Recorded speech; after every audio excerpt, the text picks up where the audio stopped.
नमस्कार विद्यार्थी मित्रांनो, डॉक्टर सुशील स्पॉटलाइट या युट्यूब चॅनलवर आपलं सर्वांचं स्वागत आहे। 2 एप्रिल 2019 मंगळवार संबंधीच्या महत्वाच्या न्यूज आपण बघणार आहोत। एमीसॅटसह 28 उपग्रहांचं प्रक्षेपण इस्रोने केलेलं आहे। भारतीय अवकाश संशोधन संस्था इस्रोचे डिटेल्स आपण बऱ्याचदा बघितलंय बघा। तुम्ही कमेंट बॉक्समध्ये मला सांगाल इस्रोची स्थापना कधी झाली, इस्रोचं बोधवाक्य काय आहे, इस्रोचं उद्देश काय आहे। एमीसॅट या लष्करी उपग्रहाबरोबरच इतर देशांचे 28 नॅनो उपग्रह कक्षेत सोडलेले आहेत। PSLV-C-45 या प्रक्षेपकाची ही 47वी मोहीम यशस्वी झालेली आहे। प्रक्षेपक जो आहे तो PSLV-C-45 आहे। एकाच मोहिमेत वेगवेगळ्या कक्षांमध्ये उपग्रह सोडणं हे खूप आव्हानात्मक असतं आणि हे आव्हान इस्रोनी पेललेलं आहे। याच्या आधी इस्रोनी वेगवेगळे उपग्रह सोडलेले आहेत। एमीसॅट जो आहे तो 436 किलोचा उपग्रह आहे। 748 किलोमीटर कक्षेत त्याला सोडलेलं आहे। 28 नॅनो उपग्रह हे जे आहेत हे 504 किलोमीटर कक्षेत सोडण्यात आलेले आहेत। हे वेगवेगळी कक्षा आणि हेच आव्हानात्मक असतं बघा। 748 किलोमीटर, 504 किलोमीटर। याचं जे उद्देश आहे ते विद्युत चुंबकीय मापन असं आहे। आता याच्याबद्दल खूप प्रॉपरली गोष्टी सांगितल्या गेलेल्या नाहीयेत, पण असं बोललं जातंय की सीमेपलीकडचे सुद्धा रडार हा डिटेक्ट करू शकतो। एमीसॅटचं येत्या काळामध्ये ते क्लिअर होईल, पण त्याचा उद्देश जो आहे तो विद्युत चुंबकीय मापन आहे। PSLV प्रक्षेपाची जर वैशिष्ट्य तुम्ही बघितली तर 4 स्ट्रॅप ऑन मोटर्स, 3 वेगवेगळ्या कक्षांमध्ये एकाच वेळी उपग्रह सोडण्यात आलेले आहेत आणि PS4 टप्प्यांचा वापर करून कक्षीय प्रयोगासाठी करण्यात आलेला आहे। म्हणून PSLV प्रक्षेपक हे एक महत्वाचं आहे। 3 अभिनव प्रयोग ह्या सर्व याच्यामध्ये करण्यात आले बघा। ते 3 अभिनव प्रयोग म्हणजे काय? AMSAT, radio amateur satellite corporation automatic identification system आणि Indian institute of space science technology यांनी 3 अभिनव प्रयोग केलेले आहेत ह्या सगळ्या एमीसॅटचं 28 उपग्रहांच्या प्रक्षेपणामध्ये। तर एमीसॅट ह्या लक्षात असू देत, त्याचं प्रक्षेपक PSLV-45 हे पण लक्षात असू द्या। मग इस्रो बद्दल आपल्याला बेसिक माहिती पाहिजे बघा। जे जे सॅटेलाइट सोडले जातात, उपग्रह सोडले जातात, त्याचं डिटेलिंग तुमच्याकडे पाहिजे की त्याचं वैशिष्ट्य काय आहे, कशासाठी सोडलेलं आहे, PSLV कशासाठी वापरलं जातं, GSLV कशासाठी वापरलं जातं। या बेसिक गोष्टी सायन्स अँड टेक्नॉलॉजी मधून करून घेणं अपेक्षित आहे। जनरल सायन्सच्या पुस्तकांमध्ये बऱ्याचदा तुम्हाला ही माहिती मिळत नाही, त्याच्याकरता तुम्हाला टेक्नॉलॉजी हा पार्ट असणारं पुस्तक पाहिजे असतं। तर टेक्नॉलॉजी मधून ह्या गोष्टी करून घ्यायच्या। CRPF दहशतवाद विरोधी प्रशिक्षणात त्रुटी असणारा अहवाल देण्यात आलेला होता रजनीश राय यांच्याद्वारे। CRPF दहशतवादी विरोधातल्या ज्या काही त्रुटी होत्या तिच्यावर योग्य वेळी काम झालेलं नाहीये, अशा आशयाची न्यूज आलेली आहे। आणि ह्या अहवालात काय महत्वाच्या गोष्टी होतात? CRPFची देशामध्ये 3 प्रशिक्षण केंद्र आहेत बघा। चित्तूर आंध्र प्रदेश, सिलचर आसाम, शिवपुरी मध्य प्रदेश हे 3 प्रशिक्षण केंद्र आहेत, परंतु ते दहशतवाद विरोधी प्रशिक्षण दिलंच जात नाही, हाच मोठा आक्षेप आहे। चित्तूर आंध्र प्रदेश, आता याच्याबद्दल जर तुम्ही बघितलं तर कायमस्वरूपी रचना इथं नाहीये, गोळीबार क्षेत्र आणि संरक्षण भिंतही इथं नाहीये, तसंच प्रशिक्षण दिलं जात नाही। तरीही 150 कर्मचारी इथं कार्यरत आहे। जर तुम्ही प्रशिक्षणच देत नाही तर तुम्ही 150 कर्मचारी तिथं ठेवलेले आहेत आणि त्या सर्वांचं पेमेंट आणि या सगळ्या गोष्टी। रजनीश राय यांनी अशाच गोष्टींवर आक्षेप घेतला होता आणि त्यांनी या संबंधी बराच पत्रव्यवहार केला, पण तिच्यामधून काही आलेलं नाहीये बाहेर।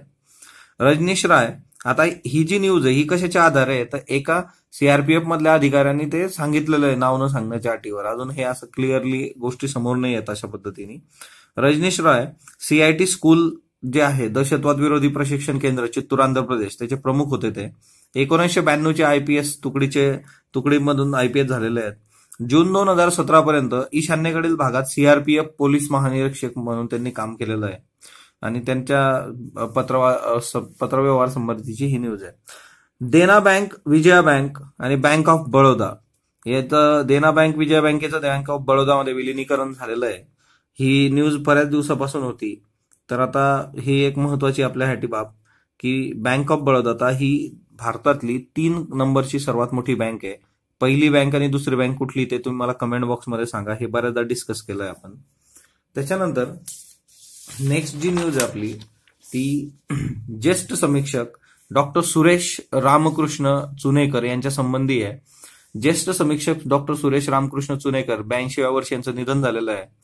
माजी मराठी प्रमुख होते सावित्रीबाई फुले पुणे विद्यापीठाचे। त्यांची पुस्तकं जर तुम्ही बघितली तर माधव ज्युलियन हे कवी होते बघा। समग्र माधव ज्युलियन, 6 साहित्यकार, सूचींची सूची, अंतरंग, जयवंत दळवी यांची नाटके प्रवृत्ती शोध आणि जी.ए. कुलकर्णी यांच्या सोनपावले कथासंग्रहाचं संपादन त्यांनी केलं होतं. जी.ए. कुलकर्णी हे खूप ग्रेट कथाकार आहे मराठी साहित्यामधले. शक्य झालं जी.ए. कुलकर्णींच्या कथा वाचा बघा. परिवर्तन स्वयंसेवी संघटनेतर्फे खासदारांचं रिपोर्ट कार्ड तयार केलं. ही पुणे बेस्ड परिवर्तन स्वयंसेवी संघटना आहे. तर 2014ची जी काही लोकसभा होती त्या हिच्यामध्ये 14 ते 19 खासदारांच्या कामगिरीवर हा रिपोर्ट कार्ड आलेला आहे. लोकसभेत प्रश्न विचारणाऱ्यांमध्ये पहिले 5ही खासदार महाराष्ट्रातले. खूप महत्वाची बाब आहे. सुप्रिया सुळे प्रथम क्रमांकावर आहेत बघा. बारामती मतदारसंघ 1192 प्रश्न त्यांनी विचारले. धनंजय महाडिक कोल्हापूरचे 1182 प्रश्न विचारलेले आहेत. विजयसिंह मोहिते पाटील म्हाडा 1141 प्रश्न विचारलेले आहेत. राजीव सातव हिंगोली 1126 प्रश्न. शिवाजीराव आढळराव पाटील शिरूर 1107 प्रश्न. तर हे खूप महत्वाचं आहे की 5ही खासदार महाराष्ट्रातले. ही खूप चांगली गोष्ट आहे. सर्वाधिक उपस्थितीचा विचार जर केला 100%, तर भैरव प्रसाद मिश्रा बांदा मतदारसंघ उत्तर प्रदेशचे आहेत. लोकसभेत चर्चेमध्ये सर्वाधिक सहभाग घेणारी व्यक्ती सुद्धा भैरव प्रसाद मिश्राच आहे. डॉक्टर कुलमनी समल जगतसिंहपूर ह्या ओडिसामधल्या मतदारसंघातले हे दोनही लोक 100% यांची उपस्थिती बघा लोकसभेमध्ये मागच्या. स्वतंत्रपणे विधेयक मांडण्यामध्ये डॉक्टर निशिकांत दुबे झारखंडचे आहेत. 48 यांनी विधेयकं मांडलेली आहे.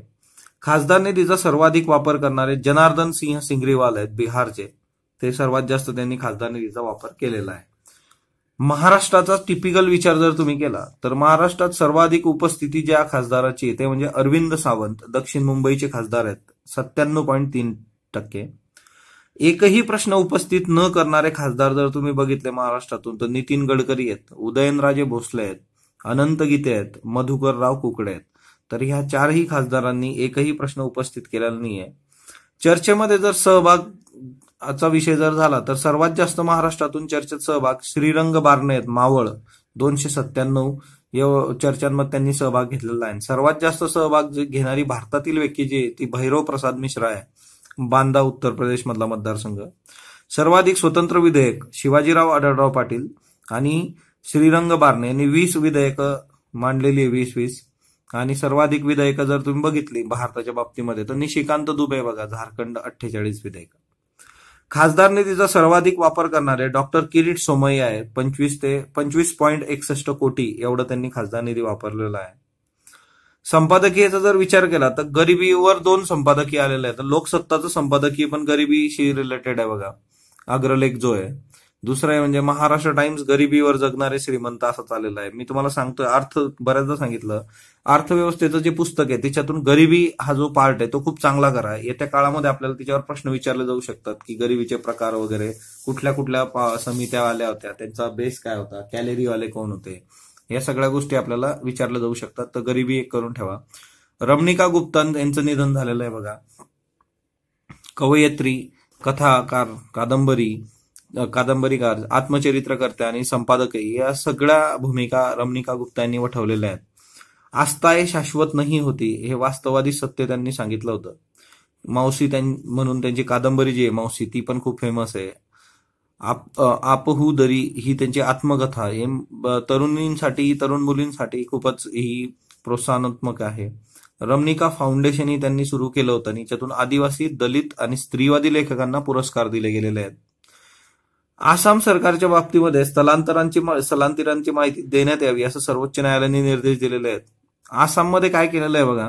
आसाममध्ये जे बेकायदेशीर नागरिक आलेले आहेत स्थलांतरित त्यांना वेगवेगळ्या केंद्रांमध्ये ठेवलेलं आहे आणि याच्यातले काही नागरिक असे आहे की जे 10 वर्षापासून इथं केंद्रांमध्ये पडून आहेत.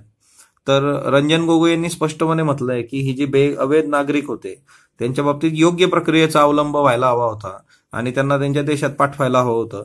10 वर्षात शोधलेल्या स्थलांतरितांची योग्य माहिती देण्यात यावी.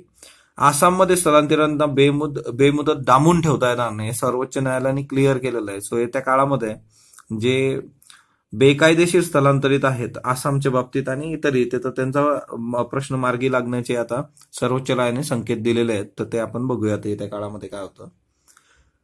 ह्या आजच्या याच्यामध्ये आपण तमिळनाडू बघूयात बघा. काल आपण केरळ बघितला होता तर आज आपण स्टेटमध्ये एक तमिळनाडू बघूयात. तमिळनाडू बद्दल काही टिपिकल गोष्टी आहेत. सगळ्यात इथं वरती जर तुम्ही बघितलं तर हा पुलिकत लेक आहे बघा. लेक पुलिकत, पण हा पूर्णपणे तमिळनाडू आणि आंध्र असा हा जोडून येतो, 2 राज्यांना हे करतो. दुसरी महत्वाची गोष्ट, तुम्ही जर मग ही कोस्ट बघितलं तर बे ऑफ बंगाल आहे इथं.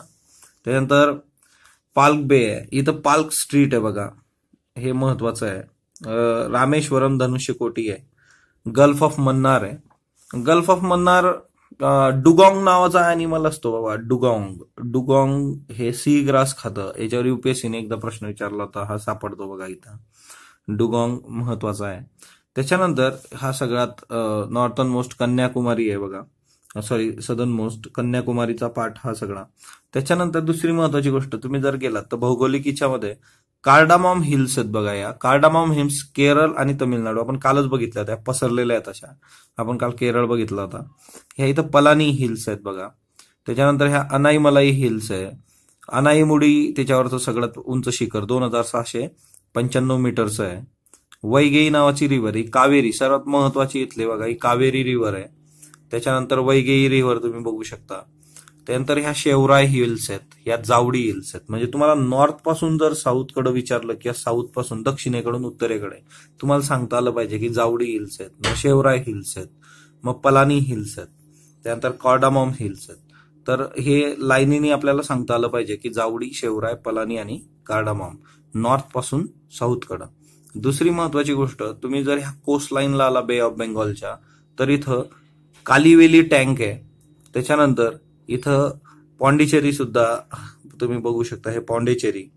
तर हे कराईकल हा पण पॉंडिचेरीचाच भाग आहे बघा, कराईकल हा पॉंडिचेरीचा भाग आहे. तर ह्या 2 गोष्टी नीट लक्षात ठेवायच्या. त्याच्यानंतर नेवेली सारखे ठिकाणं आहेत, तंजाऊर आहे. तर याचे हिस्टोरिकल प्लेसेस पण खूप महत्वाचे आहे.